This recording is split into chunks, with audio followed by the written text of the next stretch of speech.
All right, so we're gonna get started, guys. Steph's gonna get the PowerPoint If I could do on. this. She's tech savvy. I am not. And unfortunately, I think I'm gonna sometimes. hit share screen. That's the one thing I do know. Oh. is share screen Desktop one or and this. PowerPoint. Hit slideshow. Is it- Okay, cool. All right, guys. So as the email said, as we kind of talked about a little bit, is we're gonna focus a little more on pre and post workout. I think it's also important to really go more in depth on just the basics of macros. I know some of you that I see on here have been on our calls before and probably know a little bit of this information. But as much as it is referring more towards the athlete, this can help any adult client as well. So hopefully you guys get a little bit more information out of this. And of course, like I said at the end, if you have any questions, let us know. Okay, so just kind of wanted to speak a little more about us. Can I go away? Yeah, I could do this. A lot of you guys already know Steph and I, but I just wanted to give us a little introduction on both of our backgrounds, our journey into this field. For anybody who really hasn't worked with us before, or doesn't even really know who we are. But I'm Simone. I started working here about 8 years ago. I believe tomorrow's actually, I Tomorrow. think I was saying, Tomorrow. tomorrow's my 8-year anniversary here. Joe, I know you're on. But yeah, I've been here about 8 years, and I helped start Snap Nutrition about, I would say, 7.5 years ago. And it's been awesome. I customize meal plans. Steph has come on about 3 years ago, and she's been able to be an awesome assistant on this program with me. And her and I both have taken on a lot of clients in the past 8 years. And I went to school initially for education, started doing elementary education, started student teaching, and it just realized it really wasn't my thing. I grew up in a family that had diabetes. Almost everyone but myself and my mother didn't have it. And it was just genetic, and a lot of people had it. So I grew up at a very young age learning about insulin and learning about carbs, protein, the foods they should be eating, the foods they should not be eating. And I realized when education really wasn't my thing, that why not nutrition, since that was something that I had already had a lot of experience with. So I became a nutritionist. Thankfully, Garcia House hired me. And from there, I became a strength coach here and now a stretch therapist also. So do a little bit of everything. As far as my belief when it comes to nutrition is it has to be a lifestyle adjustment. It can't be quick fixes. It can be, but it will never last. It has to be more of something that's more of a lifestyle basis where you can enjoy yourself a little bit here and there, but also at the same time be able to, be on point and feel really good, but have that Saturday out and enjoy yourself. Just know that Sunday morning you get back on track. And Steph, if you want to introduce yourself. Cool. So piggying off of that, I'm Steph. If anybody doesn't really know, I think majority of this phone call knows, and obviously we had a little chat for 10 minutes before this, but I started working here almost 3 years. It'll be 3 years in June, which is crazy. I started during COVID year. So 2020 was the year that I graduated. I went to school for nutrition and food science. So I went to Montclair State, and I was for the reason me doing this field and going into this, I actually gained a lot of weight in high school. I gained about 70 pounds in about 5 months. And it took a very drastic change in my life to figure out ways to do so in order for me to lose weight. And I was an athlete my whole life. So helping kids here and giving them education as far as what to eat, pre and post workouts, what we're going to get into. I didn't know any of that stuff. So it was teaching myself, trying to guide myself. I did a lot of fad diets too, which if you've worked with me before, I always preach about it is a lifestyle change. You're not going to get anywhere with a fad diet. And I did end up losing about 60 pounds. It took me a year to do so. So from that point, kind of just got to the goal and didn't know where to go from there. And after that, I started weight training during college, figured out that I really liked it. And now I'm doing my third powerlifting competition on Saturday next week, which is surreal to even think about. But be there. she will be there. But Supporting, not competing.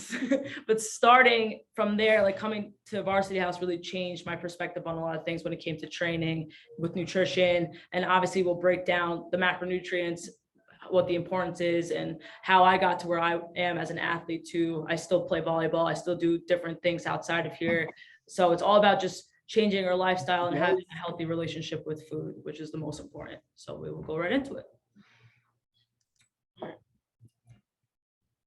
All right, so we can see me. Yeah, I see. So we're going to talk a little bit about, or I'm going to talk a little bit about what the macronutrients are, and kind of what they do for the body and why it's so important to make sure that you have a balanced diet, and not like a lot of clients or a lot of people probably assume that cutting carbs out is your best bet on losing weight, if that is your goal, or increasing carbs is your best bet when gaining weight, depending on what the ideal goal is. But in general, I want to just better explain the 3 macronutrients, which are listed right here. And I want to explain how it is really important to balance out your diet and not just focus on chicken and vegetables all the time, and focus on balancing out with different kinds of carbs, proteins, and fats. So we're going to start with carbohydrates. Carbs, every macronutrient has a different calorie per gram. That's why once we get to the fats category, like you do have to understand that the difference is how many calories are coming from certain sources, so that you are aware of serving sizes and things like that. So when it comes to carbohydrates, it's 4 calories per gram. Basically, carbs are your main energy source. It is what fuels you. It helps you recover, which I'll get into a little later. And it's really what most people, like it says on here, that they cut out when they're choosing to lose weight. Yes, carbs help you lose weight, but they also just mainly help you lose a lot of water weight, not so much actual body fat. The key is when you're trying to lose weight, if that is your goal, which a lot of us don't need to be doing that, but some of us do want to, when you're trying to lose weight, you're not trying to lose water weight, you're trying to lose body fat. It doesn't matter what the scale says. If you have been a client of mine or Steph's in the past, you know that the number on the scale means nothing if the body composition isn't going in the right direction. So when it comes to carbs, the scale that we have here at the InBody is very helpful, because it gives us an idea if a lot of your weight loss is coming from water or if it's actually coming from body fat. So the biggest goal is body fat loss. So cutting your carbs out really isn't going to always benefit you. Yes, you have to reduce some carbs because it is calories, but you don't need to cut them out completely. Making sure that carbs are focused more so around a workout, which I'll get a little more in depth about that in a little while, but focusing on your carbs being your energy source. So if you know you're going to be more exerting more energy or more strenuous midday, that's where you need more of your carb source. If it's earlier, later, that's where you need your carb source. Those are meant to be your energy. So cutting carbs out will not help you in the long term keep the weight off. At least it might help you see a better number on the scale, but it's not going to help you actually get to where you want to be, that you can actually maintain and sustain that kind of weight or weight loss. And as far as the glycemic index, carbs are categorized through the glycemic index. Basically, the lower on the glycemic index it is, the less it will affect your insulin levels. When your body is affected by insulin, if it's too much insulin and on a regular basis, you are going to end up being in like more of a fat storing mode rather than a fat burning mode.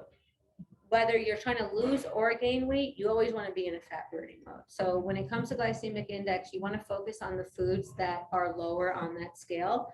You don't necessarily have to be so familiar with the foods that are on there, because the foods that are low on there are natural foods, the foods that we should be consuming, your fruits, your vegetables, your better quality carbs, like the whole grains, the sweet potatoes, things like that digest much slower.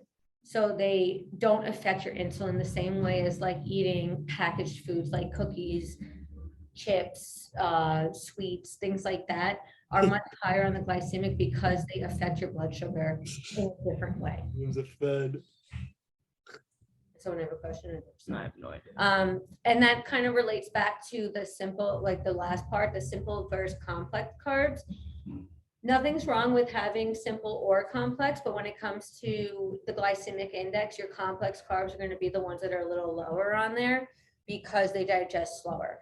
Complex carbs keep you full for a longer period of time. They're your whole foods mainly, like I said, the fruits, the vegetables, the whole grains. Those are more of a complex carb. They keep you full for a longer period of time, and they also they digest slower, which is why they keep you full for a longer period of time. Simple carbs, as we'll get into in a little while, especially Steph when she talks about the pre-workout, both are very good. Simple carbs digest just a lot quicker. So if you are kind of on the go running from, you know, a lot of our athletes are coming straight from school or straight from practice to come to one of our classes, you know, a simple carb like certain fruits that digest quicker, certain faster digesting carbs like regular, like a white bread over a whole grain, those kinds of things are going to give you that energy source much quicker. So it really depends on when you're eating them. The biggest thing is to know when it comes to carbs is focus on the whole foods. Don't focus on grabbing the packaged foods that are going to sit on your shelf for years and still not go bad, because those are the kind of carbs that we really don't want in our body. It's not going to benefit us in any way.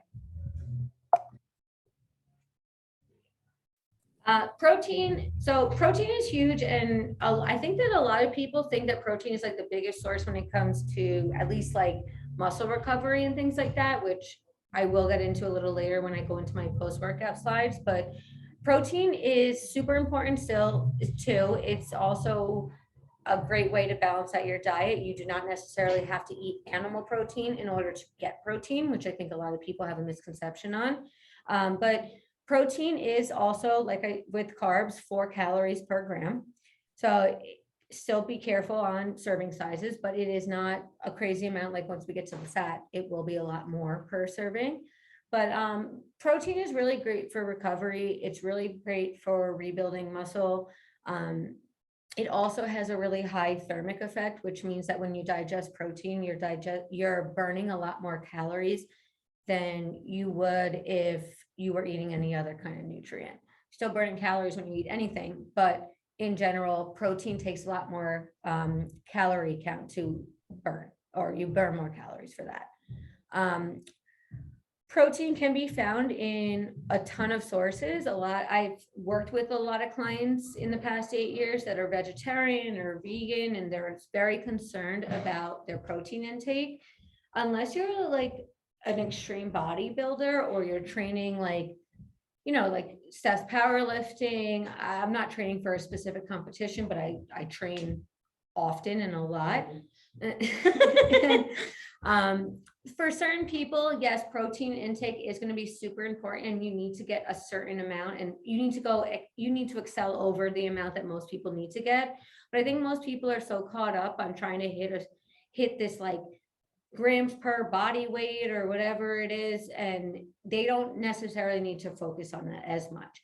If you're just doing general training and you're coming in here, you're coming 2-3 times a week, whether it's here or somewhere else, and you're just working hard, you probably are getting a good chunk of your protein sources from not only the meat sources, and especially for the people who don't eat meat sources, you're getting some of it from your vegetables, from your grains. If you do protein shakes, whether it's plant-based or whey-based, you are getting a lot of protein from those sources without you even realizing. So a lot of us probably are hitting very close or maybe a little under, whatever it is, to your protein intake that you need. If you are someone who does eat animal products, you're most likely hitting it, as long as you're hitting a protein source every main meal. But when I do get clients that come to me that are vegetarian, their main concern is always the protein intake. But then when they explain better of what they're eating and the different grains they're eating, the different vegetables they're eating, as well as incorporating some kind of protein powder, they are typically getting the protein sources that they need, or the protein amount that they need. I also listed here on a couple of the protein sources that are higher in protein, especially for the vegetable wise. Some of us that are looking for higher protein sources, these are some of them. My biggest advice is for anyone who is vegetarian or vegan, is try to invest in a really good quality plant-based protein powder, and try to make sure that you're incorporating a serving of that every day. Know that plant-based typically is a little lower in protein than a whey-based. So a lot of the times, make sure you're reading the label, because majority of the ones I've seen at least are 2 scoops per serving, which equals basically what you're going to get from a whey source. Okay, so fats are great. You need them. Dietary fats are very, very different from body fat. Dietary fats, if you're eating the right kinds, are not going to give you, are not going to cause you to gain body fat. But when it does come to fats, the biggest thing to know is that unlike carbs and protein that are 4 calories per gram, it's 9 calories per gram. So when you are eating fats, it is important to focus on serving sizes and knowing the sources that you're looking for. The good kinds of fats that we're looking for are the unsaturated fats. I've listed a couple there, like your olive oils, your avocado, nuts, seeds, all natural nut butters. You know, if you do eat fish, it's very good for you to try to incorporate fish at least once or twice a week, not just focusing on straight up chicken or beef or turkey, whatever it is, if you're eating animal products, but incorporating some fish as well. They give you a different kind of fat that you're going to get from more of a poultry or a beef. So try to incorporate some of your good quality fats, cook with better quality fats. When I say bad, I don't necessarily mean that you need to reduce them completely, but they are the ones that you want to limit a little bit. So those are your saturated fats. You still need them, and you're going to get them regardless if you want them or not, but you're going to get them in certain like eggs, some beef and pork, the dark meat chicken. You're going to get them in some dairy products such as like yogurts, cheeses, and things like that. The natural sources coming from like your animal products, some of those dairy products like a Greek yogurt, those aren't necessarily bad. You don't want to rely on them every single day, but they're definitely foods that you want to incorporate here and there. You just don't want to rely on them as much. When it comes to, as you see, I say good, bad, the ugly. The ugly is the foods that you just definitely don't want to have at all. Those are a lot of the trans fats, the hydrogenated oils. If you look on labels of foods, especially the foods that sit on a shelf that come in containers, look for anything that says hydrogenated oils. Look for anything that has a label that shows trans fat, even if it says 0 grams. Unfortunately, FDA has this rule that under 0.5 of trans fat can be put as 0 on a label. So you see trans fat on there, there is some kind of trans fat in that product. Those are the foods that will last a really long time on a shelf. They are more of the packaged foods, the cookies, the crackers, the chips, those kinds of things.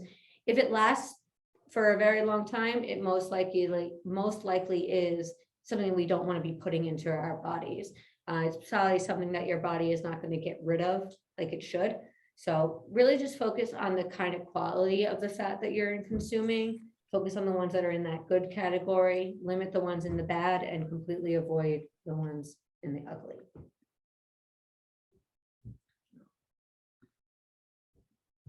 Joe's. Any other questions? Yeah, Matt. Matt ate 7,000 calories today, and he doesn't think he should have done that. Joe, yeah. Probably not. Probably Yes. not. Probably not, Matt, but it's okay. It happens. Do you know Matt Kim? No. Okay. So we're going to go a little more in depth on pre and post workout. Steph's going to start us off with some pre-workout. I'm going to talk a little more about post, and then we'll get into a little bit about hydration. So take it away, Steph. I knew it was it.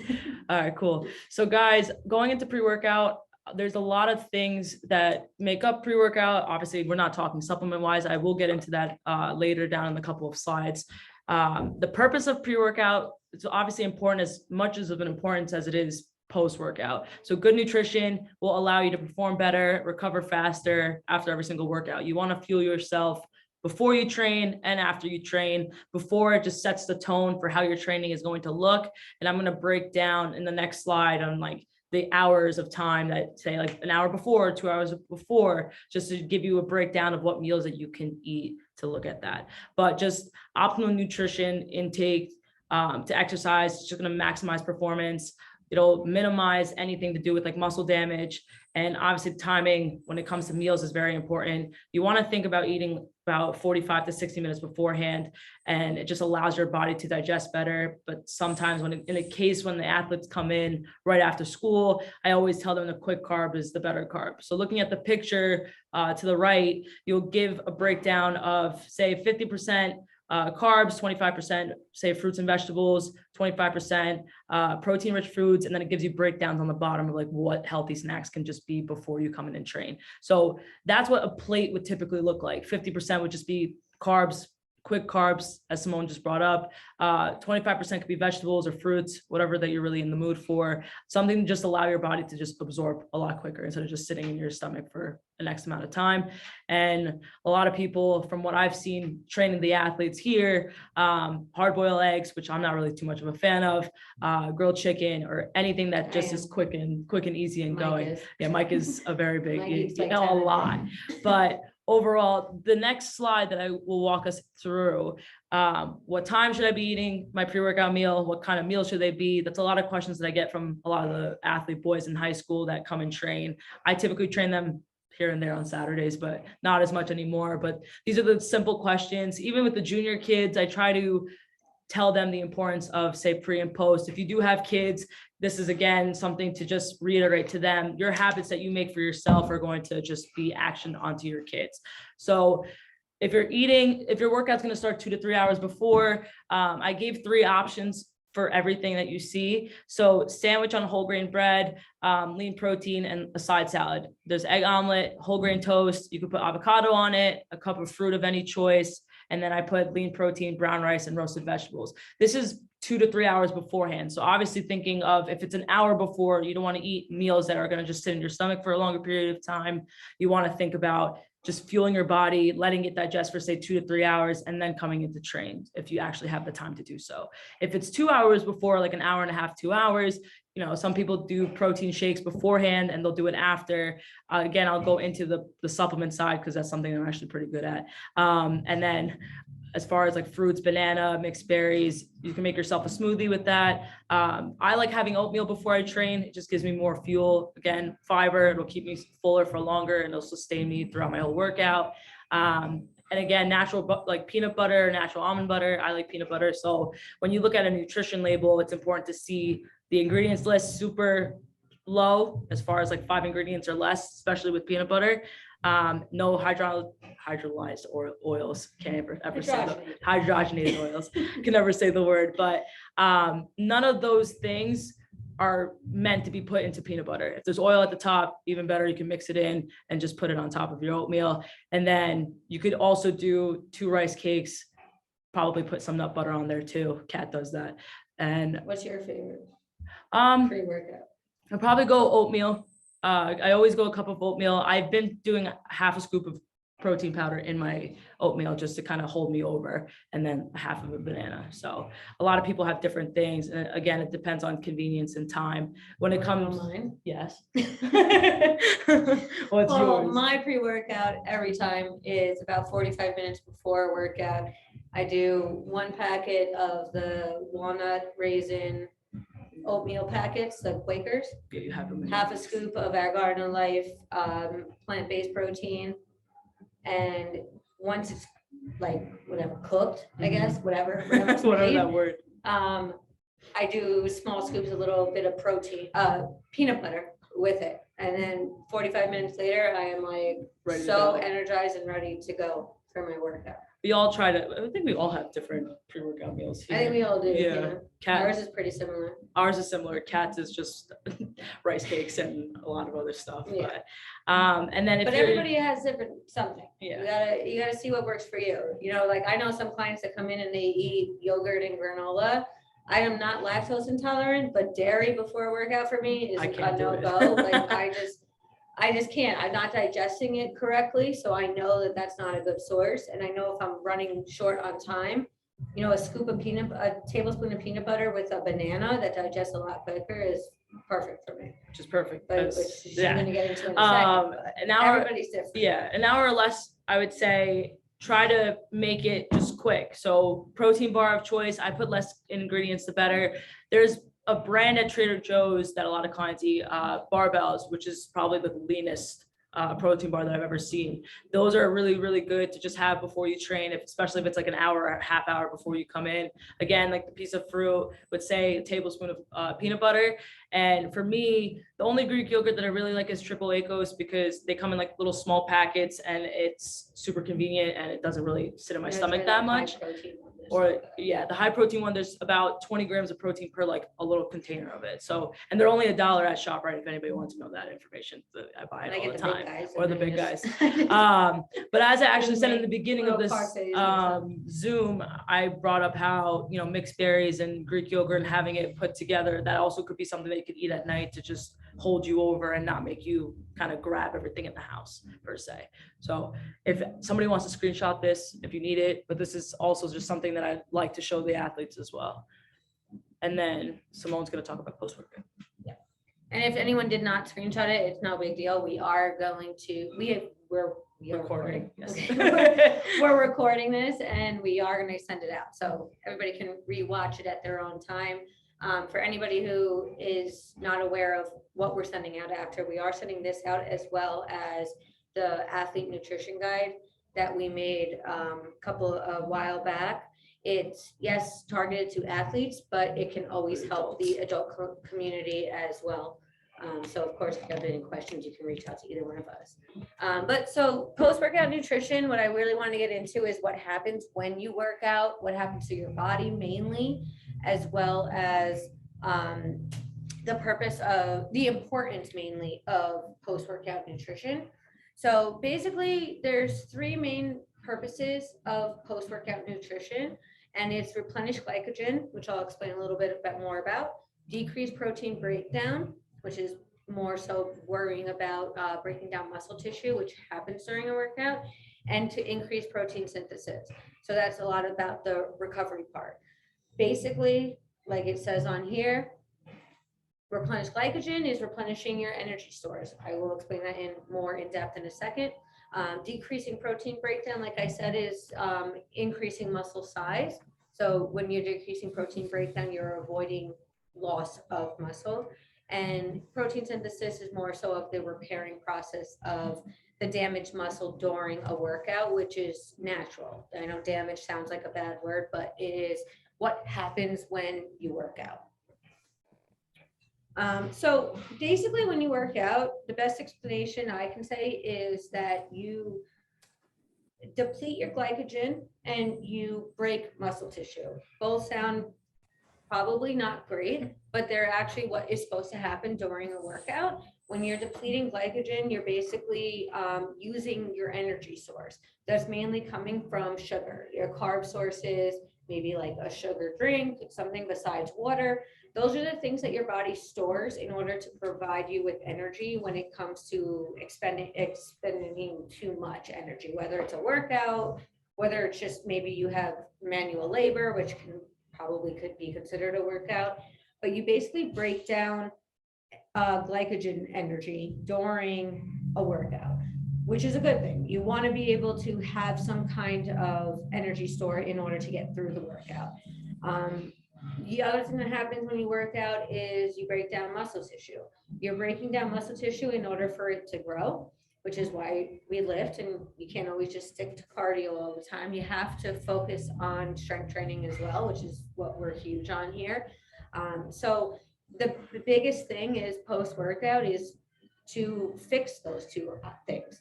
You know, it's replacing your protein by helping recover the muscle breakdown and replacing the glycogen, which is coming from your carb source.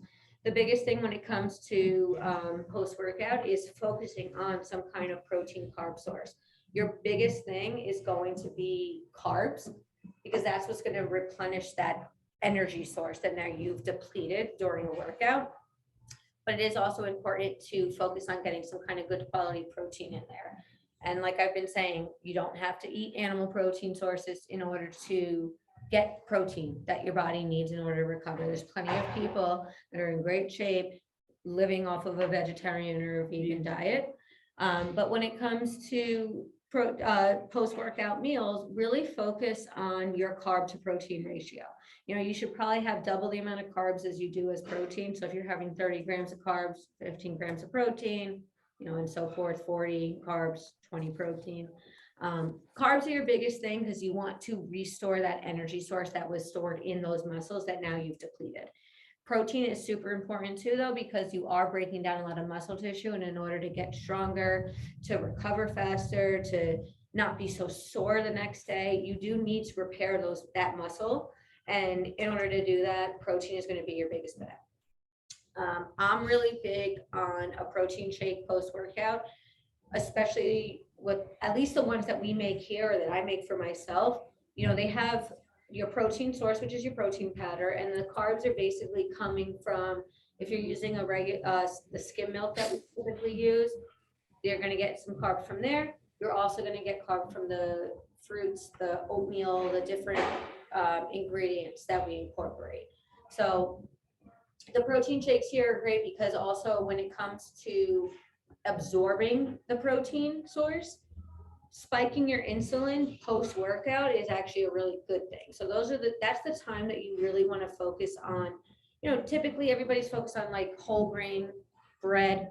You want to have a piece of white bread, that's the time to have it because you're going to absorb that carb much faster, which helps you increase your insulin, which will help you absorb protein a lot faster. So if you are going to be someone that just, you know, you really want something that's a little, not that I want anybody eating processed carbs, but if you are going to, post-workout is the time to do it, not overdo it, but do it in order to spike that insulin level and be able to absorb the protein source a lot better. I always say that if you are somebody that maybe is leaving the gym, whether you're training here or somewhere else, if you know you're going to have a 2 to 3 hour window where you're running, you're doing errands, you're doing this, you're doing that, you got to make sure you get something in you. A protein shake is the best bet. Have a protein shake. I have so many clients that just tell me they drink a scoop of protein in water. It's doing nothing for you. Disgusting. Okay, it might help you a little bit with the muscle recovery, but in general, it's not helping you actually get stronger and faster and whatever else your goals are. You need to make sure that you have some kind of carb source. So the protein shakes, including incorporating some kind of fruit, is really a great bet, especially if you're on the run. You have that right after your workout. Within a 2 hour window, try to have an actual meal, like not just a shake. But if you can go home and go straight to an actual meal, definitely do that. Otherwise, try to get some kind of quick digesting protein powder, fruit combination in you as fast as possible.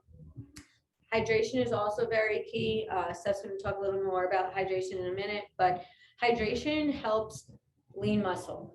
When it comes to body fat muscle mass ratio, the more hydrated you are, the more lean muscle you naturally will have, which helps aid in a higher BMR, which is basically your basal metabolic rate, which is how many calories you burn on a regular basis before you actually do anything, before you actually like come and work out, before you go for a run or just move. It's basically just normal functioning throughout the day, like a fidget, anything, breathing, heartbeat, all that kind of stuff contributes to your BMR.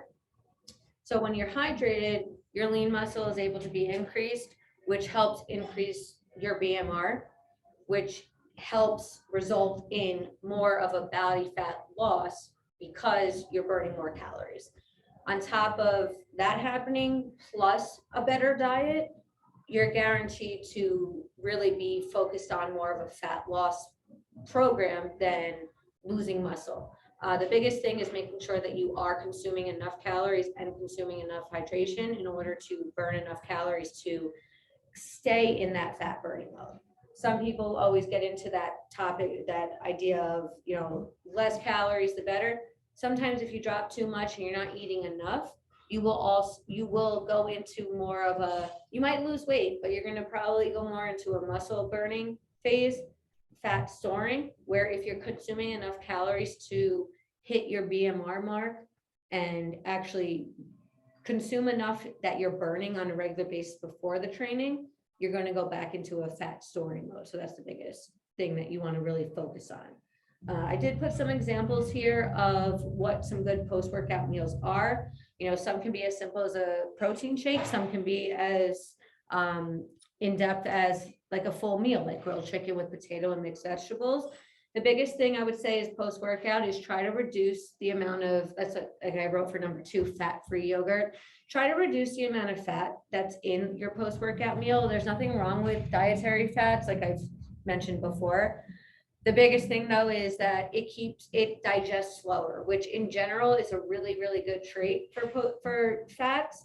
But when it comes to post-workout, you want to try to digest as much nutrient as possible, as quickly as possible. So you don't want to have anything that's really slowing down that process, which fats will do. So fats are really great for throughout the day, keep you full for a longer period of time. But when it comes to post-workout, really just focus on some kind of protein carb source. Cool. Steph? All right, cool. So as we're drinking water right now, actually, Yeah. so hydration, Fifth bottle. we put obviously an image in, I put an image in of Gatorade. I have 3 younger brothers. I've seen them drink Gatorade. I used to drink Gatorade all the time. There's obviously different healthier options when it comes to electrolytes. I know Kathy's on here, and her and Celeste have those little liquid IV packets or different brands that they decide to choose from every single week that they bring in different samples to us. But obviously having water. Kathy, I'm running low.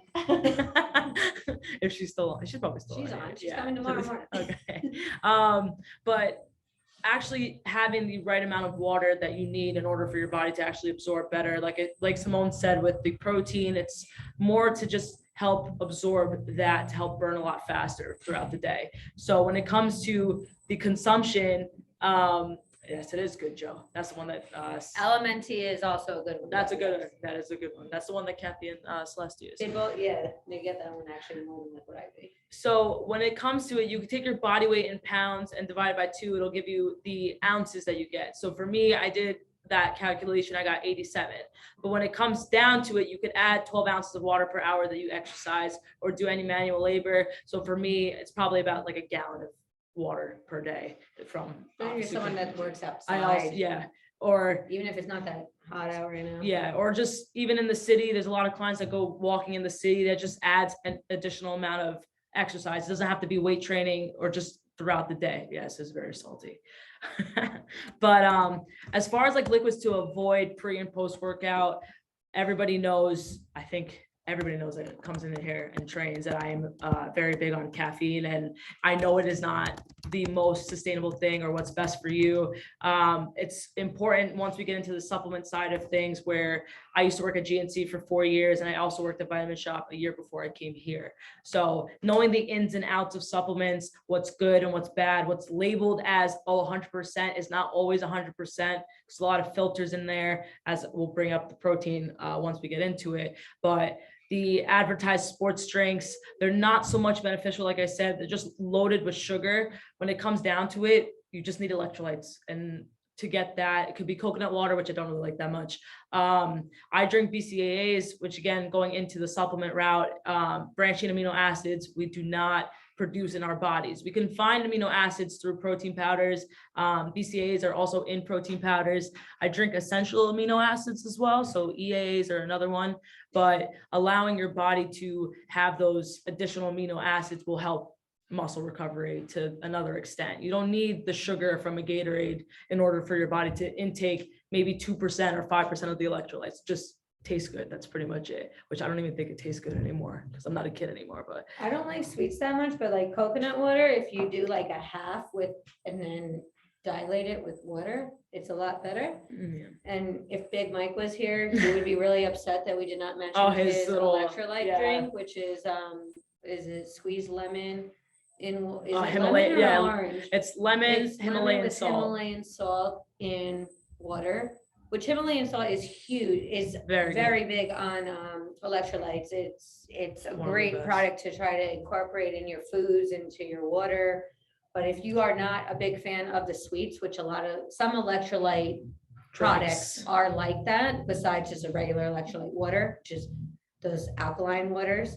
Yeah, there's a one. Yeah. That's a great way to give you a more natural route, is the pink Himalayan salt. You do not need a lot because it's very salty. So, yeah, so And you just squeeze either a lemon, a lime. Lemon and lime, for anyone who doesn't know, it's acidic, but when it enters your body, it's actually very alkaline. So it helps your body balance out that pH level, which avoids cramps, which avoids dehydration and all that stuff that Steph was just talking about. yeah, the supplement queen, right? But then going into it, when it comes down to supplements, like I said, there's supplements that are important to take, and there's supplements that are just there just to take them. Pre-workout is obviously not something that's necessary, but somebody like me, I take it, try to not take it as much as I used to. But it also, it doesn't always have to be with caffeine. I know Celeste I always bring her up in conversation, but for her, she's been taking a non-caffeinated. You also have been taking a She takes the one I non-caffeinated, do. yeah, without any stimulant in it. It still gives you the effect that your body wants when it comes to a pre-workout, which is just nitric oxide and blood flow. It just allows your body to get that rush without feeling your chest popping out, which again, not everybody likes that feeling except for me. Annoying feeling. When it comes down to it, as far as supplements to recommend, like I said, BCAAs are one of the better products that I take. My mom takes it and she doesn't really work out, but it just allows her to feel better throughout the day because she's always on her feet. Essential amino acids is another thing. If they're paired together, that's even better. I take a product called Ghost, and their aminos are both, and they're paired up together, and it tastes really good. Like I said to you guys a little earlier in the chat, in the beginning, where it came down to sweets. For me, I'm a big sweet tooth person, so just having something like that in my water, I'll drink more water throughout the day. Whey protein, in the picture it shows Gold Standard Optimum Nutrition. I'm not a fan of them. When it came to going to school for nutrition and learning more about food science and labels and the breakdown of labels, we actually did an experiment where we broke down like 4 different protein powders and their brands, and we did an experiment on how much protein is really in it, and that was probably the lowest, which was, I want to say it was like 50. We did that at school. Yeah, so 52% of actual protein, and then the rest is all filtered. So you're not really getting Where's a Celeste? good She uses amount. that. Yeah, she does. You're not really getting a good amount of protein being absorbed because you're just drinking it and it's doing absolutely nothing for you. When it comes to it, I love NutriBio. It's another brand that I love, and for me, being moderately lactose intolerant, it's lactose free. It's 25 grams of protein, and it is FDA approved, and I think USDA approved as well. But it's a protein powder that is just super easy. Just put it in. It doesn't have that weird aftertaste that I know a lot of people just don't like protein powder because of that aftertaste. Glutamine and L-arginine, again, those are 2 amino acids that are deemed to be important. Glutamine you could find in protein powder, is just an additional recovery amino, but we do produce that in our bodies. So just adding an additional amount will bring up the benefit. And L-arginine and L-citrulline help with blood flow and nitric oxide boosting in the body when it comes down to blood flow. For us who drink coffee throughout the day or energy drinks like I do before I get called out by Joe, it comes down to restricting blood flow. So I buy it for you. Yeah.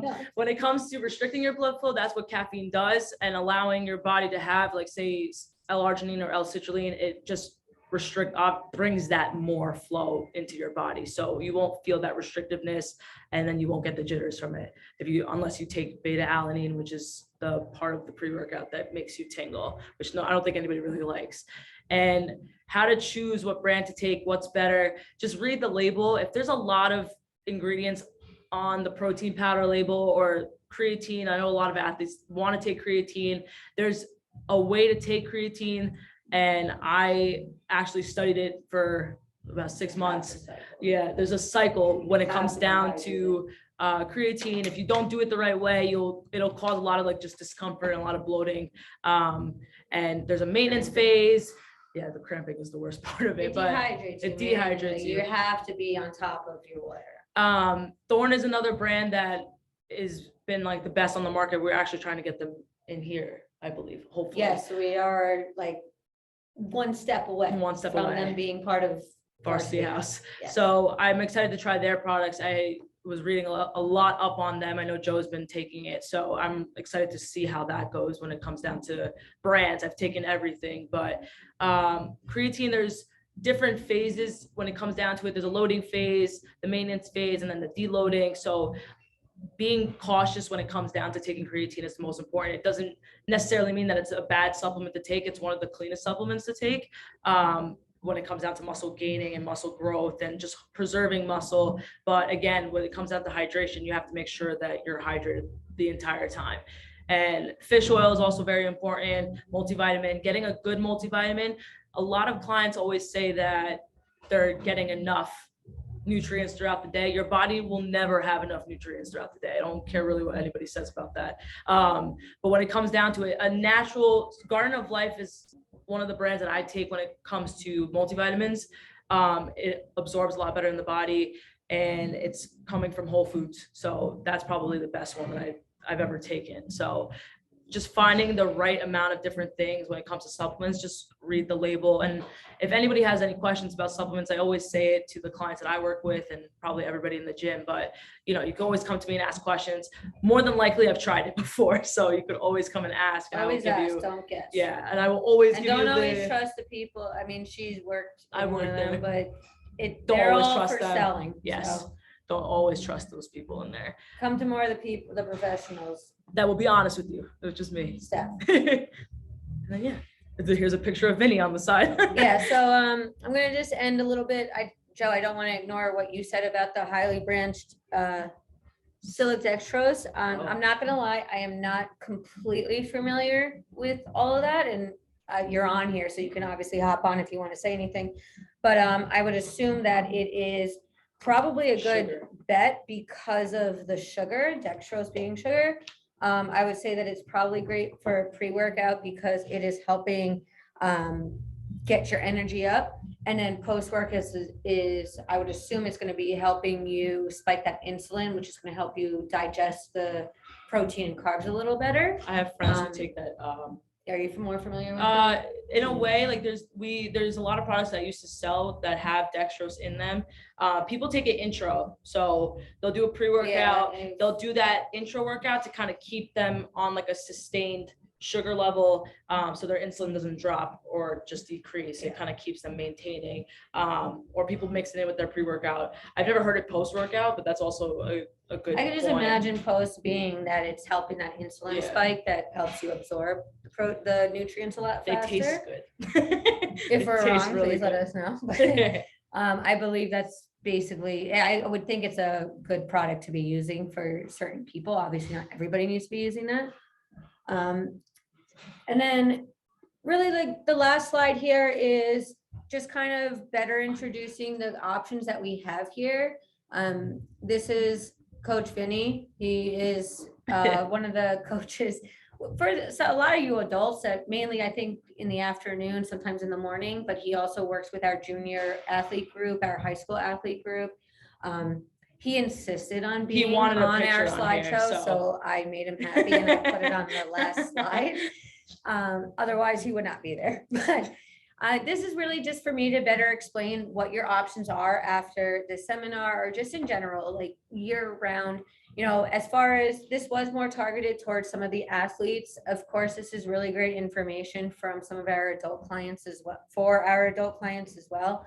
Snap Nutrition is a program that Steph and I run that is available all year round. There's no start or end date, like some of you might be familiar with our Slim Down, the 6-week challenge, our New Year detox. Snap Nutrition is really just more of a customized meal plan based off of what the client's goals are, their food preferences, helping them create more of a healthier lifestyle. And that's something that all you would have to do is just, email in, give us a call, send us a text, see us in the gym, Bother us whatever in it is. person. Yeah, whatever you want to do. And just schedule a consult. It's a free consult. You come in, you're not obligated to commit to anything, but we can better explain the different tiers that we have for SNAP nutrition. Some people need a full-on customized plan. Some people need more just like a guidance, kind of an idea of what they should be doing. And then we also have a tier that is more just accountability, just, weekly weigh-ins, weekly check-ins, weekly food logs without necessarily a meal plan. They just need somebody to be asking them if they're staying on point. So if anybody's ever interested, athletes, adults, anybody, please feel free to reach out to either one of us. Depending on timeframes and stuff, we'll see which one of us would be available. But that's open year round. And like I said, consults are free. If you have never done a consult with us before, even if you don't want to purchase some kind of program at this moment, you can still just come and sit with us. We have 30-minute consults free to any of our members at the gym, whether you're athletes or adults. And it's just a great way for you to better explain what you're doing, what you want to be doing, your goals, and whether we could complete a meal plan for you or not, at least we can hopefully give you a couple tips to help you continue hitting your goals. And then as far as open enrollment goes, these are really for our athletes. Yes. Okay. I don't know if we spelled enrollment right. I think It looks weird, No, it but anyway, open enrollment is for our athlete clientele. It's a great program that runs from basically 7th grade all the way through college. We have a junior group, a high school group, we have a college group.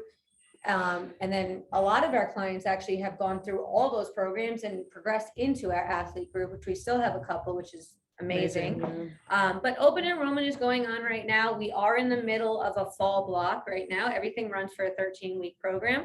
So if you are interested in jumping into one of our athlete programs, just give us a call, send us an email, same way you would schedule a consult. But we offer prorated pricing, obviously, since the program has been going on for a couple of weeks. It started the beginning of September. So we're in their 2nd month. We have one more month. Everything's about 3 months long when it comes to the open enrollment. So if you, as an adult on here, have any athletes, or if any athletes on here are not part of the program already, please feel free to reach out to us so that we can hopefully get you set up for an assessment and see if this is going to be the place for you guys to continue training. Otherwise, I mean, we're happy to answer any questions if anyone has any. Feel free to unmute yourself or send something in the chat if you don't want to speak out loud. We'll hang out for a couple more minutes, and otherwise, really appreciate you guys jumping on here tonight and listening to us. Yeah, facts. Yeah, seriously. But yeah, if anyone has any questions, feel free to ask. And like I said, we are going to be sending this out.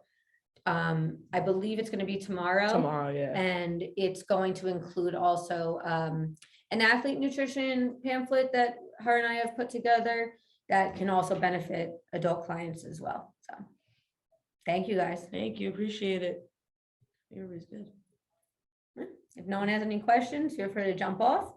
Thank you. See you guys in the morning. See you at 6 a.m. Are you bringing some LMNTs? They didn't come in yet. Oh, All right, I have liquid IV here. I'll give you one tomorrow. I use Hydramate. Hydramate. Which one's that? Hydramate is the other one. Hydramate is the other one. Oh, I never tried that. Yeah, you did. You liked Yeah, you it. did. Yeah, Celeste didn't like it. Oh, you guys know. I don't know. You don't like it. Whatever you give me, I don't know. I just try it. That I have. I can bring you some Hydramate. I'll try one of those tomorrow. All right. Guys, have a great night. You too. Thank you. Mike, is Michael still on? Yeah, here? he's right here. Oh, okay. Hi. Should I eat the same amount if I Of plateau? course. Anytime, Jaden. If you plateau, I would say you have to play around with something, but don't consider a plateau being in a week being the same weight. Is he muted still? Yeah, he's muted. He's muted. Michael, unmute yourself. You're the only one. on You're the here. only one, and Joe, but Oh, Joe's sorry. He's Sorry about okay. that. No, you're good. You're good. So are you hitting a plateau like in 1 week, or it's been a couple weeks of staying in the same? Yeah, I mean, I'm like I think during like workouts, it's like if you kind of notice that after a while doing kind of like mixing it up, but also kind of doing the same kind of workouts, they kind of the weight loss was kind of amount was going down, and then the amount of weight that was going up. So Okay. I'm not sure if I'm like if I should be in the same amount, if that's the case, or maybe if I should do more workouts, increase my So workouts, I guess. there's a lot of options you can do for this. I'm sorry if I don't recognize you, but you don't Okay. You don't train here. Okay, so Not that. the one thing that you should also consider that if you're using a scale that only shows weight, just because weight maybe is going up or staying the same, it does not necessarily mean that you're gaining body fat. It could be that you're putting muscle on. Muscle weighs more than fat. So if you're putting muscle on, losing fat, you could feel like you're maybe losing 10 pounds, but maybe you didn't lose any actual weight, but you change your body composition. So that could be one thing that's going on. Here we have a scale that allows us to see those kinds of things. I don't know how local you are. You're more than welcome to stop in and we can put you on our scale. Or if you have a scale that can give you more information, that'd be great. But like I said, if you're local, definitely stop in, let us know when you want to come in and we can weigh you in here. Because it just gives you a better breakdown of where the weight's actually coming from.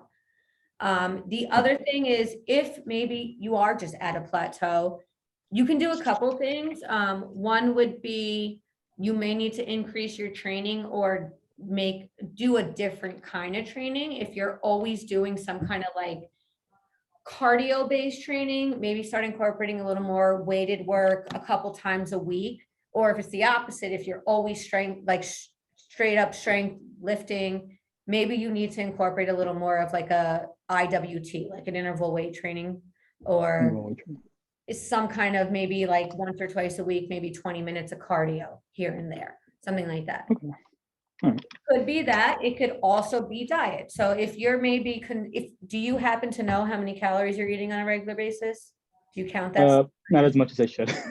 I mean, I don't count calories at all. I don't do want to go through that macros. hassle. I just have an idea of when I'm eating more or less. I've been obviously doing this for a very long time too, but it could be your diet too. It could be a combination of both. So with the diet, I would I say mean, like the thing is, like I have like I got like Italian friends, and then they invite me over, and so Yeah, that'll I'm do so it. there's always food there. I only say when it comes down to eating too, even if you're eating, I always tell clients here, if you're eating the same thing over and over again, your body's gonna know what it's burning, and it's just that's more or less 99.9% of the reason why your body stays in that plateau is you're eating just the same healthy foods over and over again. You either just need to add more to it, or you just got to switch it up, and your body will be like, oh, you're not eating the same thing again. Now I got to burn more in order for me to actually like burn out the calorie. Yeah. Okay. Sometimes not having a balanced diet, like always eating chicken and rice every day, like, yeah, that might help you in the beginning, but then your body needs some different kind of nutrients. It needs some of those healthy fats from fish. If you do eat fish, it might need some of those saturated fats from red meat that you're not providing at the moment. So if your training is pretty like kind of a combination of both, then maybe that's not the issue. It could be the diet. And I would say either balance out the diet a little better, switch up the kinds of sources that you're using for carbs, proteins, and vegetables. Like don't eat spinach and broccoli every day. Not that you're doing that, I don't know. But the other thing under eating is That's another thing. a real thing. And under eating could be just as bad for the body as overeating. So if you feel like I never ask clients to count calories. If anything, if they do a plan with me, I give them their calorie count. So I'm counting their calories. But I would say that if maybe for like 3-4 days, kind of like use one of those apps. Like I like the Lose It app. I know she likes Fitness Pal. There's Like also they're my both macro, great. my My macro macros. plus. That's another one that I've been using. Wait, To switch it up a little bit. sorry. What was the apps again? Sorry, guys. Lose It is one of them. Okay. My Fitness Pal is another one, and then my macro plus, like literally the plus sign. That's another one too. Yeah.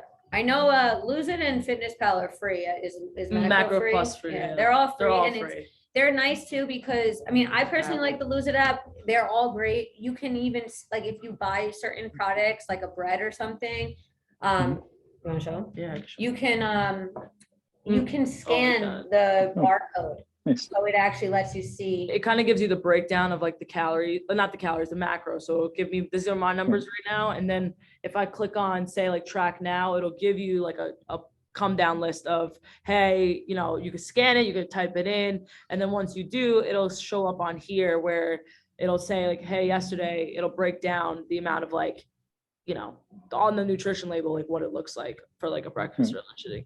It kind of gives you an idea too. I always tell my friends, because they never really follow anything that I tell them to do. But when it comes to tracking, they think that they're not eating enough. But then when they track everything throughout the day, I had one of my friends, she was like, I'm already at like 1,500 calories, and it was like 2 p.m. Like, yeah, maybe you gotta like Something up. chill out a little bit. Yeah. But you don't really see it from like the plate perspective, because you look at a plate and you're like, oh, it doesn't seem like a lot. This looks delicious.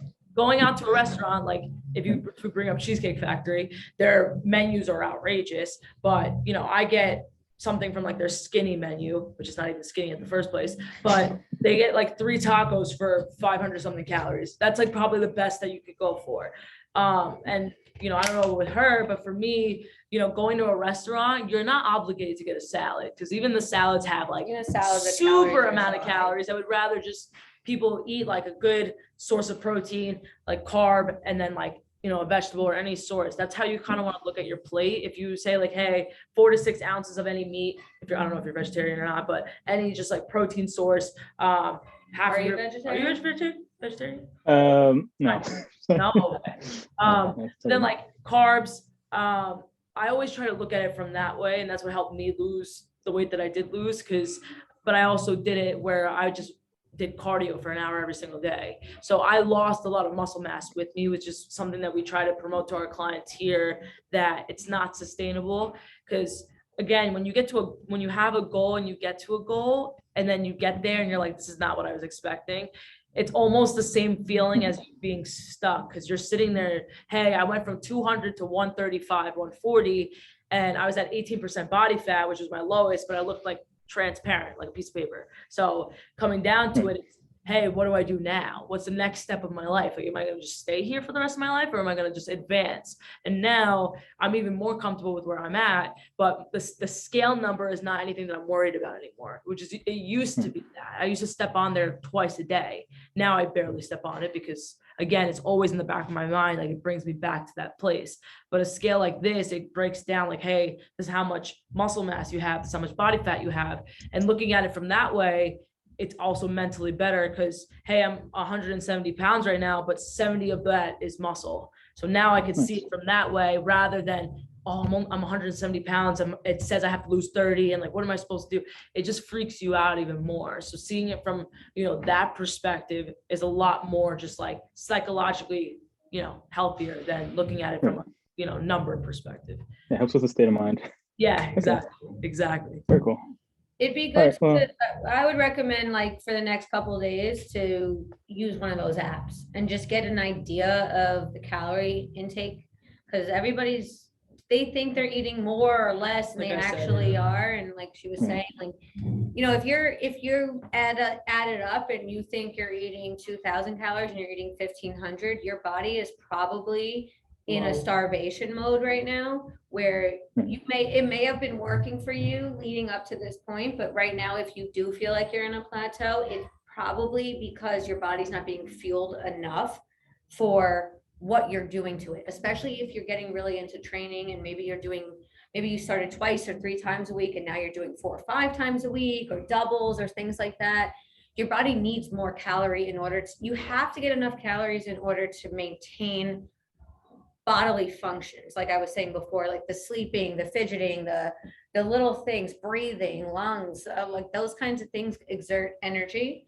So you need to at least be meeting that credential, which, like I said, if you're around, come weigh in, because the scale shows your BMR as well. So it'll give you an idea of the calories that you're burning without doing anything, which is what you should be trying to meet around there in general. So under eating is a big thing, but like I said, it's hard to, unless you fully know that you're overeating or undereating, counting your calories for a couple days, like don't change anything that you're doing. Don't focus on like, oh, I gotta eat better because I'm counting. No, just like do 3-4 days of exactly what you normally would do and see kind of, and then take the average of those 4 days. See what the average calorie count is in a day. Cause if it's under for a male, for like under like, I would say 1,900 to 2,000, depending on your goals, depending on how active you are, it's always different, but just general, you're probably too low if you're under 2,000 calories. Even if weight loss is a goal of yours, I'm not sure if it is, but if it is, 2,000 is probably under that, is probably too low for you. Okay. All right. Are you All right, local? no, I'm New Jersey. I'm also New Jersey. I'm New Jersey. Where's New Jersey? Bergenfield. Oh, I'm closer. You're not that far. We're technically, it says New York, but we're like border into Right. Jersey. Like we're Old Right. Japan. The border of Old Japan. So if you ever happen to be in the area, you don't necessarily have to schedule something with us. Like I'm Simone, this is Steph. You can always just stop in the facility. And even if, I mean, one of us is always here. I'm always we live very here. early. She is sometimes early, always We late. live here. But you can always stop in and just hop on the scale. Like you don't have to do any kind of consult with us. If you ever are interested, like feel free. Definitely. Well, appreciate Simone. Appreciate Stephanie. Of course, Yeah. anytime. Have a great night, Talking to you. See you soon. Yeah, thanks for inviting me. Thank you, Mike.